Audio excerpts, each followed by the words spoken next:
మనం సక్సెస్ ఎలా అవ్వాలి అని ఆలోచిస్తూ ఉంటాం కదా. కొన్ని ఇంపార్టెంట్ టాపిక్స్ చూద్దాం మనం. First thing, people management. People management అనేది మనం ఎవరైనా సక్సెస్ అవ్వాలనుకుంటే ఫస్ట్ అండ్ ఫార్మోస్ట్ థింగ్ వాళ్ళకి పీపుల్ మేనేజ్మెంట్ అనేది తెలిసి ఉండాలి. ముఖ్యంగా మనం చూస్తే సొసైటీలో బిజినెస్ మ్యాన్స్ కానీ పొలిటీషియన్స్ కానీ వీళ్ళు పీపుల్ మేనేజ్మెంట్ స్కిల్స్లో ఎక్స్పర్ట్స్ అయి ఉంటారు. మీరు అబ్జర్వ్ చేయొచ్చు. వాళ్ళకి వాళ్ళు ఎలాంటి బ్యాక్గ్రౌండ్స్ వచ్చినా కానీ ఈజీగా వాళ్ళు అనుకున్న హయ్యర్ లెవెల్కి వెళ్ళిపోతారు. వాళ్ళు ఎలాంటి పనులైనా చేయగలుగుతారు. సిచ్యువేషన్ బట్టి ఎట్లాంటి వాళ్ళనైనా మ్యానిపులేట్ చేయగలుగుతారు. సో పీపుల్ మేనేజ్మెంట్ అనేది బ్యాడ్గా కాకపోయినా గుడ్గా అయినా కానీ చాలా అవసరం మనకి. So first skill people management. Next వచ్చేసి ఎమోషనల్ మేనేజ్మెంట్. ఎమోషనల్ మేనేజ్మెంట్ అనేది మనం లైఫ్లో తీసుకునే ప్రతి డెసిషన్ మీద చాలా ఇంపాక్ట్ చూపిస్తుంది అన్నమాట. ఊరికే చిన్నదానికి ఎమోషన్ అయిపోవడం, లేదంటే లైఫ్లో మన చేతుల్లో లేని వాటికి కూడా మనం ఊరికే ఎమోషనల్ అయిపోవడం, ప్రతి దానికి ఇంట్లో వాళ్ళకి కానీ ఆఫీస్లో కానీ వర్క్ చేసేటప్పుడు కానీ ప్రతి విషయం మీద మనం ఎమోషనల్ అవ్వడం వల్ల మనం సక్సెస్ అనేది అంత తొందరగా అవలేము అనమాట. నెక్స్ట్ వచ్చేసి హెల్త్ మేనేజ్మెంట్. అన్నిట్లో మనం అనుకుంటాం మనం బేసికల్గా చాలా టాలెంటెడ్ అయినప్పుడు కూడా చాలా హార్డ్ వర్క్ చేసినా కానీ మనం అనుకున్న సక్సెస్ రీచ్ అవ్వలేకపోతాం చాలా సందర్భాలు. దానికి వచ్చేసి మెయిన్ రీజన్ వచ్చేసి హెల్త్ మేనేజ్మెంట్ ప్రాపర్గా లేకపోవడం. ఓకే, కరెక్ట్గా ఎర్న్ చేద్దాం అనుకునే టైంలో అనే ఏజ్లో మనకి హెల్త్ ప్రాబ్లం వచ్చిందనుకో, ఇన్ కేస్ మన ఫ్యామిలీలో మనమే ఒక బ్యాకప్గా ఉండొచ్చు. సో అలాంటి సందర్భాలలో మనం హెల్త్ మేనేజ్మెంట్ ప్రాపర్గా చేయలేదనుకో, మనమే ఫిట్గా లేవనుకో, మనమే ఇంకొకరి మీద ఆధారపడుతున్నాం, అప్పుడు మన ఫ్యామిలీకి మనం పెద్ద బర్డెన్గా తయారవుతాం. అదేవిధంగా మన మీద ఆశలు పెట్టుకున్న వాళ్ళు కూడా వాళ్ళకి మనం ఎటువంటి బెనిఫిట్ అనేది లేకుండా అయిపోతుంది అనమాట.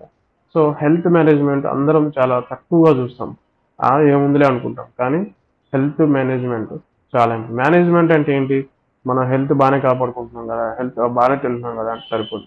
హెల్త్ని ఎప్పటికప్పుడు మేనేజ్ చేయాలి. నేను చెప్పేది ఏంటంటే మేనేజ్మెంట్ అంటే మనం ఏదో ఒక 6 ప్యాక్ తీసుకొచ్చి ఒక పెద్ద బాడీ బిల్డర్ లాగా తయారవలసిన అవసరం లేదు, పెద్ద పెద్ద ఫైట్స్ చేయాల్సిన అవసరం లేదు. బట్ మనం మన ఏజ్ తగ్గట్టుగా మన ఏజ్ పెరుగుతున్నప్పుడు మనకున్న మెంటల్ స్ట్రెస్ని బ్యాలెన్స్ చేసుకుంటూ మన హెల్త్ అనేది కాపాడుకుంటూ ఉన్నాం అనుకో, ఎప్పటికైనా కానీ మనం అనుకున్న గోల్ అనేది చాలా తొందరగా రీచ్ అవ్వడానికి అవకాశం ఉంటుంది అన్నమాట. సో మనం మెంటల్గా హెల్తీగా ఉండాలన్నా కానీ మనం ఫస్ట్ ఫిజికల్గా హెల్తీగా ఉండాలి. సో మనం ఫిజికల్గా sound mind is will give you sound body will give you sound mind అన్నమాట. సౌండ్ మైండ్ ఉన్నప్పుడే నువ్వు ఎలాంటి ఆలోచన అయినా కానీ ఎలాంటి పనులైనా కానీ చాలా ఈజీగా చాలా అలవోకగా నువ్వు చేయగలుగుతావు. ఎటువంటి వాళ్ళతోనే ఎటువంటి స్ట్రెస్ సిచ్యువేషన్ వచ్చినా కానీ నువ్వు దాన్ని చాలా ఈజీగా హ్యాండిల్ చేయగలుగుతావు. అదే నువ్వు హెల్త్ పరంగా నువ్వు ప్రాబ్లమ్స్లో ఉన్నావు అనుకో, ఇక నిన్ను చూసుకోవడానికి ఒకరు అవసరం అవుతారు. అప్పుడు ఏమవుతుందంటే నీ డిసిషన్ మేకింగ్ అనేది మారిపోతుంది. సో హెల్త్, మంచి ఫుడ్, మంచి ఫిజిక్ మెయింటైన్ చేయడం అనేది చాలా అవసరం మనం సక్సెస్ చేయాలి. నెక్స్ట్ వచ్చేసి టైం మేనేజ్మెంట్. సో మనం చాలాసార్లు అనుకుంటాం మార్నింగ్ లేగాలి, జిమ్కి వెళ్ళాలి, ఎక్సర్సైజ్ చేయాలి అనుకుంటాం. కానీ తీరా చూస్తే మనం అనుకున్న టైంకి ఈవెన్ అలారం మోగినా కానీ మనం లేస్తాం, పడుకుంటాం, మళ్ళీ తర్వాత లేద్దాంలే అనుకుంటాం, అది అలాగే కంటిన్యూ అవుతుంది. సో ఇది సడన్గా మనం ఎప్పుడు న్యూ ఇయర్ రెజల్యూషన్ టైప్లో చేస్తాం, కానీ అది అట్లా జరగదు.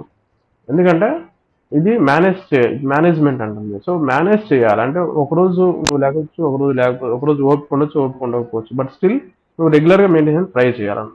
నెక్స్ట్ వచ్చేసి మనీ మేనేజ్మెంట్. సో చాలామంది మన సొసైటీలో చూస్తూ ఉంటాం, ప్రాబ్లం ఎక్కడ వస్తుందంటే మనీ ఎర్న్ చేయడం కన్నా ఎర్న్ చేసిన మనీని ఎట్లా దాన్ని పొదుపు చేయాలి, ఎక్కడ దాన్ని టైంకి ఎట్లా దాన్ని ఇన్వెస్ట్ చేయాలి, ఎంత ఖర్చు పెట్టాలి, ఏ సందర్భాలు ఖర్చు పెట్టాలి, ఎటువంటి వాటి ఖర్చు పెట్టాలి అనేది తెలియక చాలా మంది ఏం చేస్తారంటే సంపాదించినప్పుడు కూడా ఆ డబ్బుని అనవసరమైన వాటికి వేస్ట్ చేస్తారన్నమాట. సో మనీ సంపాదించడం ఎంత ఇంపార్టెంటో సంపాదించిన మనీని ఎంతవరకు ఖర్చు పెట్టాలి, ఎంతవరకు సేవింగ్స్ చేయాలి అనేది కూడా అంతకంటే చాలా ఇంపార్టెంట్ అన్నమాట. ఇది కనుక తెలియలేదు అనుకో, నువ్వు ఎంత సంపాదించినా నువ్వు లాస్ట్కి పేదవాడిగానే మిగిలిపోతావు. మనం చూస్తూ ఉంటాం చాలా మంది, కొంతమంది 60 years వచ్చినా కానీ వర్క్ చేస్తూ ఉంటారు, కష్టపడతా ఉంటారు. ఎందుకు అంటే వాళ్ళు యంగ్ ఏజ్లో ఉన్నప్పుడు వాళ్ళు సంపాదించిన దాన్ని ఖర్చులకే, ఫ్యామిలీ కొనో, వాడి ఖర్చులు కొనో, వాడి జలసాలు కొనో, వీటికి ఖర్చు పెట్టుంటారు. సో దట్ ఆడి 60 years వచ్చినా కానీ కష్టపడతా ఉంటాడు. నెక్స్ట్ వచ్చేసి ఇన్వెస్ట్మెంట్. ఇన్వెస్ట్మెంట్ అనేది ప్రతి ఒక్కరు తెలుసుకుని ఉండాలి. ఎట్లా ఇన్వెస్ట్ చేయాలి, మనం సంపాదించుకున్న డబ్బుని ఎలా ఇన్వెస్ట్ చేయాలి, స్టాక్స్లో ఇన్వెస్ట్ చేయాలా, ల్యాండ్ మీద ఇన్వెస్ట్ చేయాలా, లేదంటే గోల్డ్ మీద ఇన్వెస్ట్ చేయాలా అనేది మినిమం బేసిక్ స్కిల్స్ అనేది ప్రతి ఒక్కరికి, వాళ్ళకి ఒక 10-20 years వచ్చే లోపలనే వాళ్ళకి ఆ ఇన్వెస్టింగ్ స్కిల్స్ అనేవి తెలిసి ఉండాలి. ఓకే, సో ఇవన్నీ చేస్తున్నా కానీ మనకి ఉండాల్సిన ఇంకొక స్కిల్ ఏంటంటే కన్సిస్టెన్సీ. కన్సిస్టెంట్గా నువ్వు ఏ పని అయితే చేస్తావో అందులోనే నువ్వు సక్సెస్ అవ్వడానికి అవకాశం ఉంటుంది. చాలా మంది ఏంటంటే స్టార్టింగ్ మొదలు పెట్టడం మాత్రం చాలా గ్రాండ్గా మొదలు పెడతారు, కానీ కొంతకాలానికి వాళ్ళకి దాని మీద బోర్ కొట్టేసి ఇంట్రెస్ట్ పోతుంది. దాని మీద డెప్త్గా ఆ పర్టికులర్ ఏదైనా ఒక పని మీద డెప్త్గా వెళ్తున్న కొద్దీ మెంటల్గా లాజికల్గా థింక్ చేసే అంత ఓపిక లేక వాళ్ళు దాన్ని కొంతకాలానికి విరమించుకుంటారు అన్నమాట. దానివల్ల వాళ్ళకి ఐడియాలజీ ఎంత బాగున్నా, కాన్సెప్ట్ ఎంత బాగున్నప్పుడు కూడా సక్సెస్ అనేది అవడానికి వాళ్ళకి చాలా కష్టమవుతుంది. ఎందుకు? కన్సిస్టెంట్గా అంటే రెగ్యులర్గా ఆ పనిని కొంచెం చేసినా పర్లేదు, కానీ రెగ్యులర్గా చేయడం, ఒకటే పని రెగ్యులర్గా చేయడం అనేది వాళ్ళు ప్రాక్టీస్ చేస్తున్నప్పుడు ఆటోమేటిక్గా వాళ్ళు ఏ పని, ఎంత పెద్ద పని అయినా కానీ, వాళ్ళు ఎంత పెద్ద గోల్ అయినా కానీ వాళ్ళు ఈజీగా అచీవ్ అవడానికి అవకాశం ఉంటుంది అన్నమాట. So consistency is also very very important. Next వచ్చేసి ఇంటెలిజెన్స్ క్వశ్చన్స్. ఇంటెలిజెంట్గా ప్రతి డెసిషన్ని మనం తీసుకునే ప్రతి డెసిషన్ మన లైఫ్లో కొన్నిసార్లు మనం అంత కరెక్ట్గా ఉన్నా, కష్టపడి పనిచేస్తున్నా, డబ్బులు ఉన్నా కానీ మళ్ళీ మనం ఫెయిల్ అవడానికి అవకాశం ఉంటుంది. ఎందుకు? మనం కొన్నిసార్లు మనం తీసుకున్న డెసిషన్ అనేది ఏదో ర్యాండమ్గా, లేదంటే ఏదో ఎమోషనల్గా తీసుకుంటాం డెసిషన్. దీనివల్ల మనం లైఫ్ లాంగ్ సఫర్ అవ్వాల్సిన పరిస్థితి కూడా వస్తుందండి. సో మనం లైఫ్లో తీసుకునే ప్రతి డెసిషన్, మనం చుట్టుపక్కల జరిగే ప్రతి ఇన్సిడెంట్ మనల్ని ఎంతో కొంత మన మీద ఇంపాక్ట్ చూపిస్తుంది. కాబట్టి మనం తీసుకునే ప్రతి డెసిషన్ కానీ, మనం వేసే ప్రతి మూమెంట్ కానీ చాలా ఇంటెలిజెంట్గా ప్లాన్ చేసుకుని వేయాలి. అట్లాంటి వాళ్ళే లైఫ్లో సక్సెస్ అవుతారు. ఏదో ర్యాండమ్గా డెసిషన్ తీసుకోవడం, లేదంటే ఎమోషనల్ డెసిషన్ తీసుకోవడం, లేదంటే పేరెంట్స్ కోసం డెసిషన్ తీసుకోవడం, లేదంటే లవర్ కోసం డెసిషన్ తీసుకోవడం, అట్లా వాళ్ళకి నచ్చినట్టుగా వాళ్ళు డెసిషన్ తీసుకున్నారనుకో, వాళ్ళ దగ్గర ఇంటెలిజెన్స్ క్వశ్చన్స్ అనేది చాలా తక్కువ ఉందని అర్థం. అటువంటి వాళ్ళు ఏదో టెంపరీగా సక్సెస్ అయినప్పుడు కూడా లాంగ్ టర్మ్లో మాత్రం వాళ్ళు కంపల్సరీ ఫెయిల్ అవడానికి అవకాశం ఉంటుంది. సో వీటన్నిట్లలో ప్రతిదీ కూడా చాలా ఇంపార్టెంట్, ఏది తక్కువ చేయడానికి లేదు.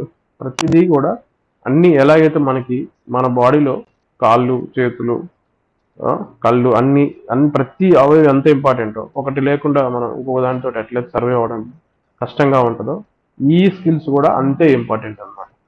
సో మనం వీటిని ఎప్పటికప్పుడు ఇంప్రూవైజ్ చేసుకోవాలి, 1 by 1. ప్రతి స్కిల్కి మనం చెక్ చేసుకోవాలి, ఈ స్కిల్లో నేను ఎంతవరకు ఉన్నా, రేటింగ్ ఇచ్చుకోవాలి.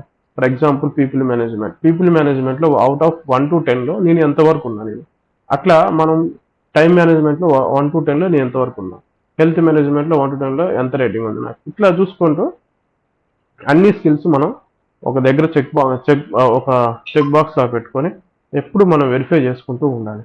సో దట్ మనం కొంతకాలానికి ఇంప్రూవైజ్ అవుతాం అనమాట. లైఫ్లో సక్సెస్ అవ్వడం అనేది చాలా ఈజీగా ఉంటుంది. ఓకే, ఈ వీడియో నచ్చినట్టయితే షేర్ చేయండి, లైక్ చేయండి. Thank you.